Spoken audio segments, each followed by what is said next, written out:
Hello, everyone, and welcome back to Outsourced to Optimized. And I actually have a new special guest today. This is Ashley from Helium 10. Hey, Ashley, how's it going? Hey, Carrie. Thank you for having me. So I actually brought Ashley in today because I wanted to have kind of a step-by-step walkthrough of how to set up your Helium 10 account. I know when I've been doing these episodes with Destaney, we've talked a lot about these things, but we want to make sure that you know exactly how to set these things up and how to look at your account in Helium 10 and just how easy it is to manage your ads when you actually have a service like Helium 10 or basically a software, not a service, a software, so that you can manage this account. So the setup is going to be a little bit more time consuming, but once you have everything set up, it should actually not take you that long every day to manage your account. So that's what our goal is today, is to show you the setup process and your different options for setting it up. And then also we'll talk about how to manage this on a daily basis. How does that sound, Ashley? That sounds good. I'm really Right. excited because Helium 10 has a lot of different features to accommodate different preferences on how you want to manage your ads. So I'm really excited to show everyone how to do this with your existing campaigns that you're looking to optimize and save some time and energy on.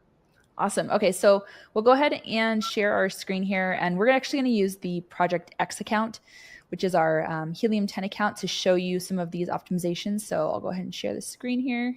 Cool. So we're in our Helium 10 account now, and one of the things we're looking to accomplish through all these different features, but definitely kind of what we're zooming into today, are specifically some features that can help us reduce our tacos. It's not necessarily the worst by any means, but a good tacos to sit around is anywhere between 10 to 20%. So we're wanting to bring this down a little bit. So Yeah. 2 out of the 3 features we're going to be covering is going to be more, maybe helpful for bringing down the tacos, but all 3 features are definitely going to help you not just optimize, but also continue to grow your existing campaigns as well. So with this in mind, in Helium 10, where we're going to go to start building up some rules to get this started is here under the Rules and Automation tab specifically. In Rules and Automation, this is where we can set up all of these features to kind of help you not just manage your existing campaigns, but scale them over time. And the 3 we're going to be looking at today. Starting here with where it says bid, this is going to be where you can build out custom bid rules, which I think is great for anyone, whether you are a beginner or someone that is a little bit more advanced with PPC, because you can choose 2 different ways to build out rules to optimize your campaigns in here. And I'll show you that here in just a second. We're also going to be covering keyword harvesting, and this is where we are going to help you expand on your keyword research through existing search terms and ASINs that you're already converting for, which can be a very manual process doing otherwise in Ads Console. And lastly, we're going to talk through negative targeting, which is one of the other features that can help reduce your ACoS and reflect in your tacos as well by cutting back on wasted spend at search term level 2. But starting here, we're going to go into the custom bid rule section. So if you don't have anything in here just yet, this is where you can click on where you can create a rule in the upper right. And before you even add campaigns in here or even give it a title, if this is the first time you're seeing this, what I actually recommend is looking down a little bit further, because this is where you have the 2 options to build this out. You can either build your own criteria from scratch, and this is where I say if you are a little bit more advanced or at least comfortable in the optimization flows you're already doing, you can continue to add in just several sets of blank criteria and input your existing workflows and have Helium 10 take over those. So even at the bare minimum, if you're just looking to save time and energy on what you're already doing to optimize your bids every week, you can come in here and plug in these available sets of criteria and build this out from scratch. So maybe we give an example, like for example, if you can set it up for your ACoS, if it's like really high, yeah, then you're like 100% ACoS, and you're like, oh my gosh, this is out of control, and you've been doing this manually and having to look at each different thing. You can basically set this up where it's like the ACoS is 100% lower my bids. So that to me is super helpful, because I think it saves so much time. And a lot of people who have been in our like Ask Me Anythings are talking about how overwhelmed they are with managing this kind of thing. And this is how you kind of take out the overwhelm, is by setting up these kinds of things. Yep. How often do you say you usually spend? Well, I know you're transitioning from an agency, Yeah. but anytime you've gone in and made your own manual changes, how often are you doing that, and how long do you usually think it takes you? I haven't made any changes yet, just the initial setup. So, and then I just kind of look at it Okay. on a daily basis. So Well, it's then this is good, because if this is if this is a way you can get into this for the first time and have it automated. So, um, I think this is a really great way for you to get started, because it's all going to be, well, automation is the end goal, right? Because as we're going through all of these rules, one really great thing about them is you can set them to a manual setting at first. So even if any of us were like a little weary on what we were putting together and maybe a little unsure if these were going to work as intended, whatever we put into here, let me finish this example first actually and show you. So like Carrie said, when you're going through your campaigns yourself, you're usually looking for any of your keywords or ASINs that have a really high ACOS, maybe really low conversion rates and things like that. Once you've gone in here and entered in your own optimizations, if you were worried about it at all, just make sure you save to manual setting. And this is going to make sure that all your work in here is just going to turn into suggestions first, before automating anything. So you can get confirmation that this is, working as you intended it to, and really almost use it like a sandbox environment, because you can test things out and just see how they're working through suggestions first. I probably would always keep it on manual, just because then you can always check, and then Yeah, it's an easy click to just put it in place. But yeah, I would always suggest just having the manual. exactly.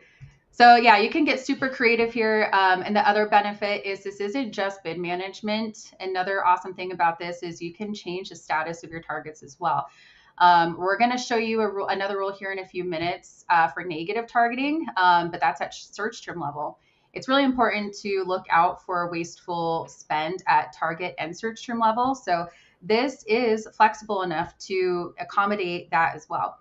So in addition to bid management that you see here, you can also look for any targets that maybe have really high spend or really high clicks, depending on how you want to look at it.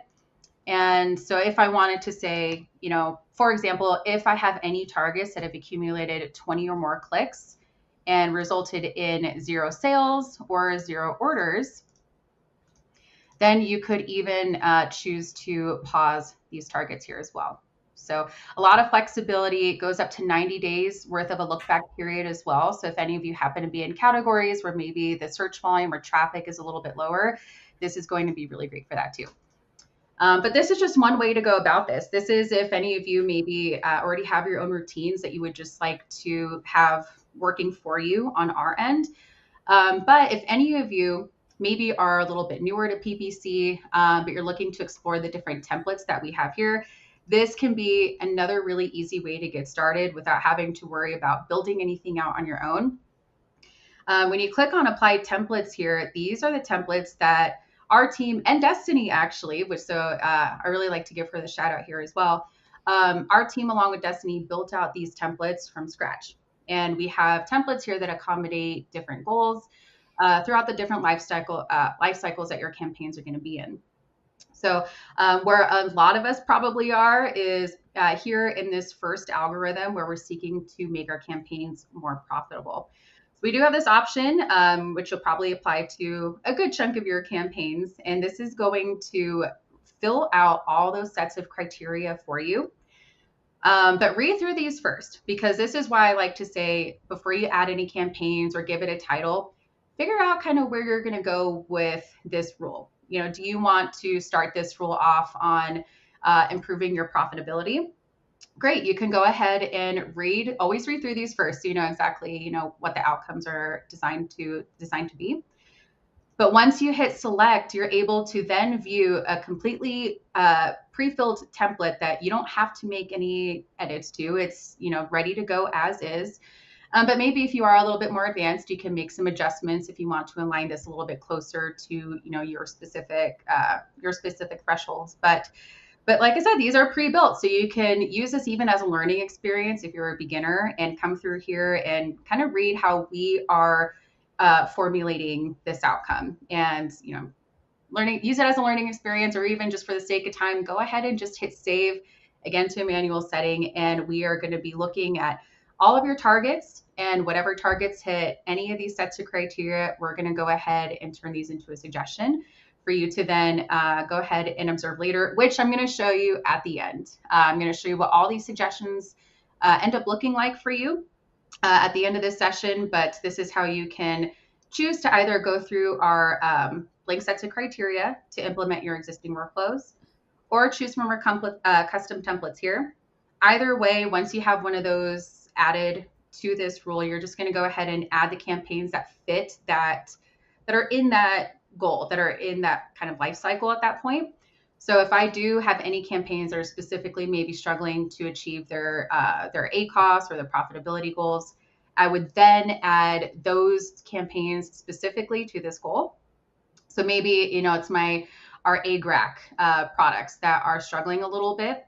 I can add those here and then title this max profit, for our AGRAC. And then once all that's done and reviewed, you're just going to hit create rule, and we are going to start punching out these suggestions as soon as your targets start hitting these criteria.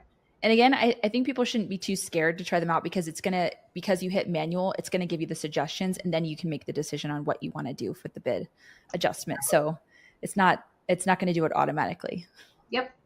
That's what I love about all the rules. All these rules, I think that it can be kind of nerve-wracking if you're new to PPC, and you're not just PPC, but even if you're new to Helium 10, it can feel a little scary and overwhelming going about these. But I promise you, as long as you save everything, like she said, to this manual setting, nothing is going to happen without your approval, your check mark of confirmation that you actually want to, allow this change to happen. So, but yeah, that's the first rule that we have that I wanted to introduce to you guys, and for Carrie, now that she's, taking over a lot of her ads on her own now, this is going to be, one of the first things you can start diving into as far as, getting some sort of bidding algorithm set up to manage this, on a day-to-day for you.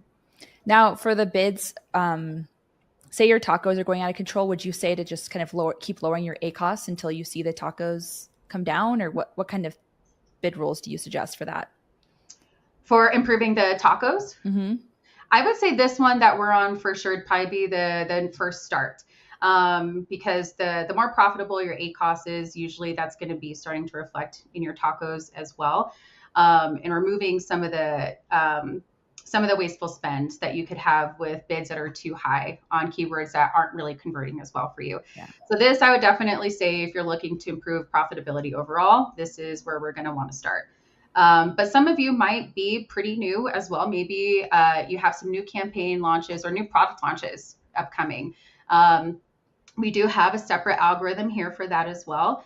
So if you have any campaigns that are either upcoming, maybe you haven't launched yet, or maybe you do have some existing campaigns that maybe just haven't gotten a lot of impressions or clicks just yet, this algorithm here is going to help you push through that data collection, because before we can optimize your data, we got to collect the data. So if you have campaigns that have been a little slow to get started as far as impressions and clicks go, this is going to be a separate algorithm you're going to want to use for that. Great for campaign launches. Usually recommend this for about the first few weeks. Give or take, it really depends on your budgets, the traffic coming into your category or your product and things like that. But this is an alternative, because again, not all of your campaigns are probably in the same life cycle. They've probably been launched at different times throughout the year. So we do have these ones to definitely take a look at as well. And in addition, maximize sales. This is another great one if you're looking to really kind of scale some of the existing campaigns that you have that are already doing pretty well. So if you have any campaigns that have maybe top keywords in there where they have really good order history and really good conversion rates as well, this can help you continue to scale those while keeping an eye on profitability. So yeah, definitely always take a look at the different templates we have, define your goal, and then apply the template that you think would help you accomplish that. And then the campaigns will kind of follow in that line. All right. So yeah, let's go into the next section, which is negative targeting, because I think this also goes hand in hand with helping to reduce tacos or just kind of increase profitability overall. So if you want to kind of explain the negative targeting rules, that would be helpful too, I think. Yes. Because we did mention we're going over 3 different features today, but these first 2, the custom bid rules that can help you focus on profitability, that's a given. That should help improve your performance there. But negative targeting is going to be super helpful as well for achieving your ACOS and TACOS goals, because this is going to be specifically looking at cutting back on wasteful spend at search term level. So if you remember when we were covering the custom bid rule, I showed you how you can cut back on targets that have high clicks and no sales there. We can do the same thing here, but at search term level, and ultimately, start having suggestions on cutting back on wasted spend in both areas. So for negative targeting here, if we were to build this one out together, we'll just click here in the upper right to create a rule. And you're going to want to have these rules broken out by product so you can keep everything organized. So for this one, we'll go ahead and do this for one of our products here, one of our bath mat products. And I'm just going to want to go ahead and toss in all of the ad groups that are advertising this specific product, because this rule is technically based at ad group level. Which actually is a good point to kind of resurface from one of our earlier episodes when it comes to naming conventions. Not only is naming conventions really important to help just keep your account clean and organized, but it is going to be super helpful when building out these keyword rules as well. Because when you're searching for these, you have the options to search for these at ad group or campaign level. So if you were searching through this ad group section, if your naming convention is aligned and you have your ad groups reflecting your campaign names, you should be able to just as easily search for these ad groups the way you would campaigns if they're labeled the same way. Yeah, I would actually interject there just because I wasn't sure about this before, but you need to do your naming conventions. Like, because I took over from an agency, you need to rename your campaigns before you do this. Because even if they have like a product name, like they say it's a bath mat. Well, sometimes when you actually look at the campaigns, I noticed it wasn't a bath mat campaign. And so, or if you want to do it at the ASIN level, you want to put the ASINs in your actual naming campaign. That's a way you can also search. But I would just suggest to make sure that you categorize them all very, very accurately and go through each one before you do this setup because of that. Yes, no, 100%. It just makes your life so much easier, because even when there's other features in Helium 10, where you can go in and look at the performance of your ad groups too. Even if you are analyzing your account at ad group level, having that same naming convention there too is going to be super important. So honestly, I just can't emphasize it enough. I think it makes just your life so much easier when everything just has really good naming. And I don't think it can be over descriptive either. You're mentioning you can even have like your ASIN in there as well, or the product name, the goal, the bidding strategy. Like, there's a lot that you can incorporate, but as long as you understand it, that's all that matters. So don't worry about over detailing.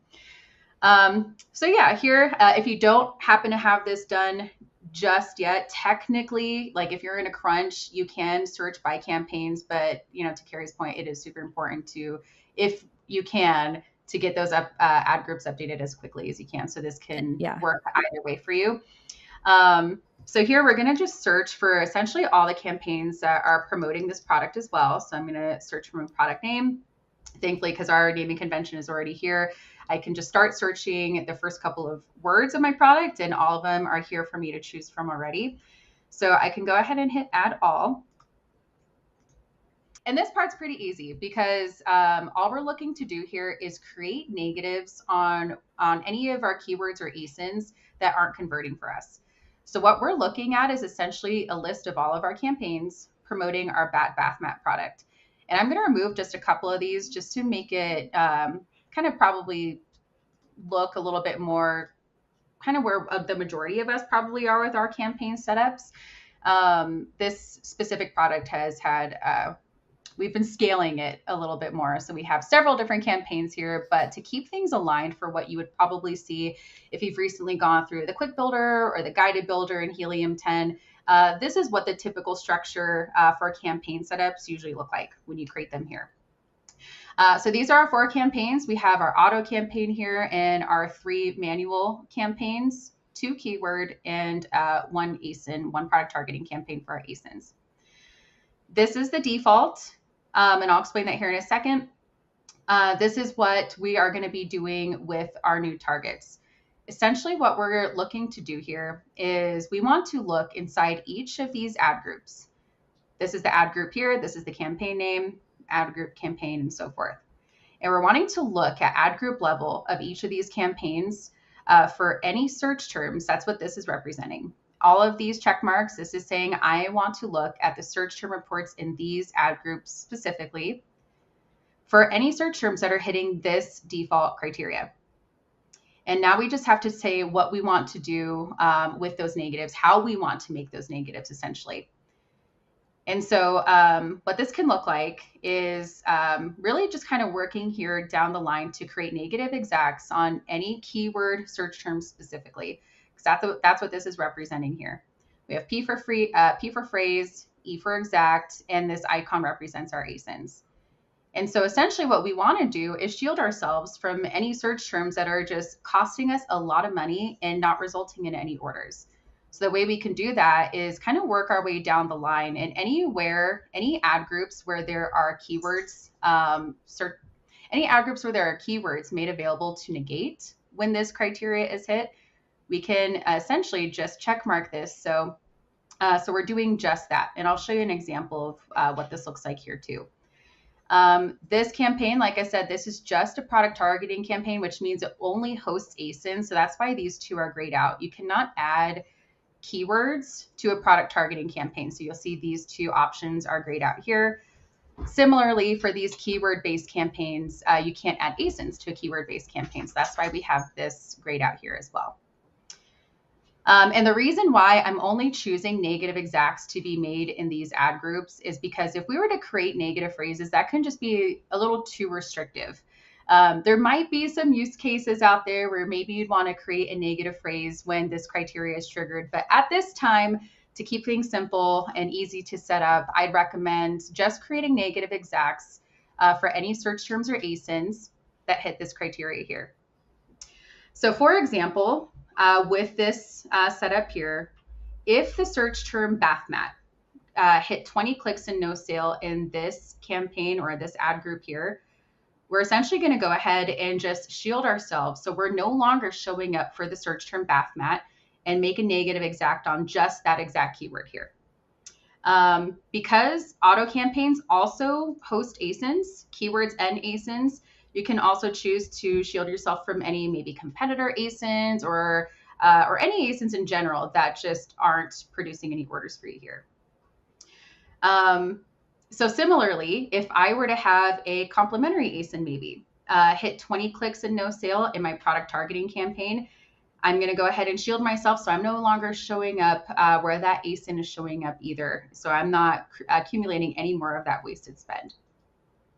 And the reason why we have 20 here by default is because in Amazon, it is an average of 10 to 20 clicks that you should wait before determining conversion. So 20 clicks is a little bit on the higher end. If any of you do want to be a little bit more aggressive and maybe cut off your wasted spend a little bit sooner, you can definitely bring this down to maybe, 10, 15, anywhere between 10 to 20 essentially. But that's the goal of this, is cutting back where you are just not producing any orders, because the more you can save on wasted spend, the more profitable your account's going to be. So I'm going to stop there and see if you have any questions on how to build these out or kind of what's going on here. No, I think that's good. I mean, I think if something clicks on if people click on a keyword 20 times and there's no sales, you're pretty much not likely to get sales from that. So I think you can be pretty confident that criteria is going to work for you. Mm-hmm. And you could even lower it. Say you're like, oh, if I get 15 clicks and I have no sales, I don't want that either.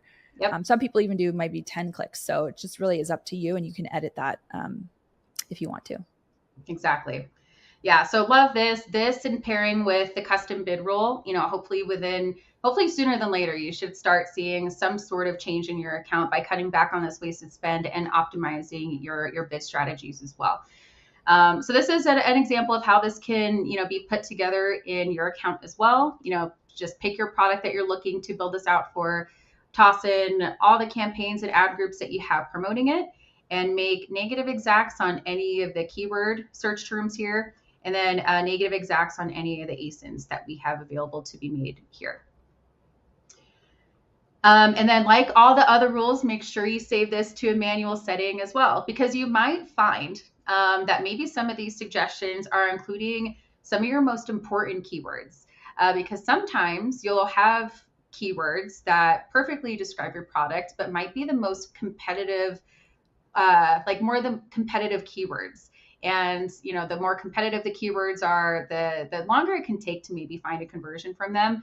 So definitely keep an eye out on the suggestions that do come in from this negative keyword rule, because you ultimately want to just have that second opinion, of making these negatives before actually putting them into place. So yeah, don't forget to keep this one. I think if you scroll up too, can't you, in that box, like you can put in here, like for example, don't do bath mat, like because bath mat, for example, bath mat is the exact keyword that you want to show up for. So you're saying don't negative exact bath mat. So if you want to have some certain phrases like that you want to make sure don't get included, then you can put those there. Exactly. Like another really good example too is branded keywords. Sometimes people will have their own branded keyword campaigns because they have their own specific strategies for that. So you could even put, because this operates as a phrase match, so you could put your brand name in here, and it would make sure that we're only giving you negatives on all of your generic keywords that don't include your brand name. So you can click on does not contain here, and we can do something like that with the keyword you just mentioned, or even like man use mysterious oddities. Add that, and we're going to make sure that we're leaving those ones alone and just giving you the options for your generic keywords. But for the most part, you can leave it blank so that you can because you can see them anyways in the manual suggestions. So yeah, exactly. Cool. Any other questions or any other thoughts on the negative keyword? No, I think this is super helpful to just maintain your account, especially because, if you didn't have a software like this, you'd have to do this, download reports and do all this in Seller Central. It's just kind of a nightmare to do, but you can set up these automations and it'll show you the keywords that are not doing well. And then you can negative exact those right away without having to do anything else. So I think this is a huge time saver. Exactly. I honestly probably should have started off with that because this is pretty tedious if you are not using a software. Like doing this in Ads Console, she was mentioning the reports, like, yeah, you would typically have to download reports, use the filters to try to find, which of these had the most clicks that didn't end up converting and things like that. And it can just be incredibly time consuming. So having this just automatically give you the suggestions every single time this is triggered is just such a big time saver, and just energy wise too. Yes. Yes. So. Yeah. I mean, cause we had in our live Q&A, a lady with 800 products, and she was like, I'm overwhelmed. And so if you don't have a software with 800 products, it's going to be very, very overwhelming. This will once you set it up, is going to save you a ton of time. So. Oh yeah. And even if you don't have that many SKUs at the time, if you start now, oh my gosh, don't wait to do this. Do this now, even if you only have one product, even if you have the time and energy to do it now, brace yourself for scaling anyway. If you start now, it's just going to make growing into this that much easier. So no matter where you're at, get started. Agree. All right, guys. So the last feature we're going to learn about in this session is our keyword harvesting rule. And while this one isn't necessarily here to drastically improve your ACOS or your tacos, I mean, technically, if anything, this does come with additional spend. But what the biggest benefit of this is to really help scale your campaigns. So if you're in a position now where you're really trying to cut back on things, maybe your account's a little hot right now, profitability wise, you're trying to cool things down first, feel free to just prioritize the other two features we talked about first, and start maybe trying to trim things down initially and then move on into this role. But this role is going to be super helpful because this is going to help you with your keyword research. Whether you're using Cerebro or Magnet or any other softwares to help you with your keyword research, those efforts are really great because you're doing the hunt to find really relevant keywords and things like that. But it's still not always a guarantee if you're actually going to end up converting on those keywords. So what can help you with your keyword research is allowing Helium 10 to, similarly to the negative rule that we just looked through, the keyword harvesting rule is going to look through those search term reports as well for your existing campaigns. But we're going to point out to you any new keywords or ASINs that you're converting for that you're not already bidding on just yet. And this is going to allow you to start strategically adding new targets to your campaigns that you can now have control over the bids for and make that much more profitable. So it's just another really great way to build up your campaigns with search terms and ASINs that are already working for you. So the way to build this one out, we're going to go to the keyword harvesting rule here and hit where we can create a rule here. And then same thing, we can go ahead and title this one our bat bath mat as well. So we know what product this is going to be promoting, and very similar structure. Same thing here, we're also going to add in our ad groups and toss them all in here. Again, I'm going to tidy this up just a little bit to match a little closer to what you would expect to see coming out of our campaign builders. So we have our four campaign structure set. We're going to ignore this section for now because it's not something you needed to know to get started here. This is going to be a part of a separate strategy, an optional strategy, by the way, for search term isolation. So since we're not covering that today, we can just pretend this part doesn't exist just yet. So what we're going to look at is this first section here. And again, pick how we want to create our new targets. And then this is going to be the criteria we're looking at this time. So just the way we did the negative rule, we're going to go ahead and choose how we want our search terms to be converted into, or what match types we want our search terms to be made as. Because what this is doing with these search terms, when we're looking in all these ad groups here, we're going to be looking for any search terms or ASINs that's giving us at least one or more orders. And with these search terms that are converting for us, we want to choose how we want to target them in these campaigns here. And this is where the naming conventions are also super helpful in knowing exactly what targeting types we already have here. If you've gone through the campaign builder through Helium 10, then you probably already recognize that our performance campaign is where we store our exact match targets. So to keep that consistent, what I can look at, or what this is saying here is, okay, when I have a search term that gives me at least one order, I want to now target that as an exact match in my performance campaign because I know that's where all my exact matches are currently being stored. I also want to create new manual targets for any ASINs that are converting for me here. And our research campaigns, these are typically where we host all of our broad match targets. So since I know this is containing my broad match types here, I'm going to go ahead and keep that consistent and create new broad match targets here as well. So now what this is saying, a quick example here is if I have the search term bath mat that has given me at least one order, and if I wasn't already bidding on it, now I can go ahead and choose to, from now moving forward, target bath mat as an exact match in my performance campaign and as a broad match in my research campaign. So I can have two different bidding strategies applied to two different match types and bid on the same keyword in two different campaigns. So that's just a quick example of how this one works, but you can also grow into this over time as well. So, if you're in the beginning stages of your campaign launch, the one order is probably a good default to start with. But as you grow, you're going to want to be more selective about the targets you're adding to these campaigns. So for example, you can definitely switch this to maybe 2 orders. So now I only maybe want to receive suggestions when my search terms or ASINs have converted for me at least 2 or more times. And then I'll receive suggestions there and I can start adding those to my manual campaigns here. So great way, again, to just to kind of scale the existing ads that you have and see if there's new ways of targeting that you haven't started bidding on just yet, and grow traffic this way. Awesome. Down here, I can't remind us enough to keep everything on a manual setting because this is important too. You're going to want to be able to have the opportunity to see what new keywords you're going to be targeting moving forward rather than just applying all of them from the very beginning. So definitely save this one to a manual setting as well so you can have the final say on which ones you actually want to toss into your campaigns at this point. Any questions or any thoughts that you have on the keyword harvesting rule? No, that's awesome. And again, it's just going to save so much time. And as you go, I would say you're going to probably up it to maybe even 3 orders, 4 or 5, just so that you're not looking at a bunch of kind of smaller keywords. So I think that is super helpful to just save a ton of time again and help you with continuing to target new keywords that people are searching for. Yep, exactly. All right, guys. So now that we've created all 3 of those rules together, what we're going to want to do now is start going through those suggestions. You might not receive these right away because there are thresholds that need to be met based on the criteria that we did set in each of those rules previously.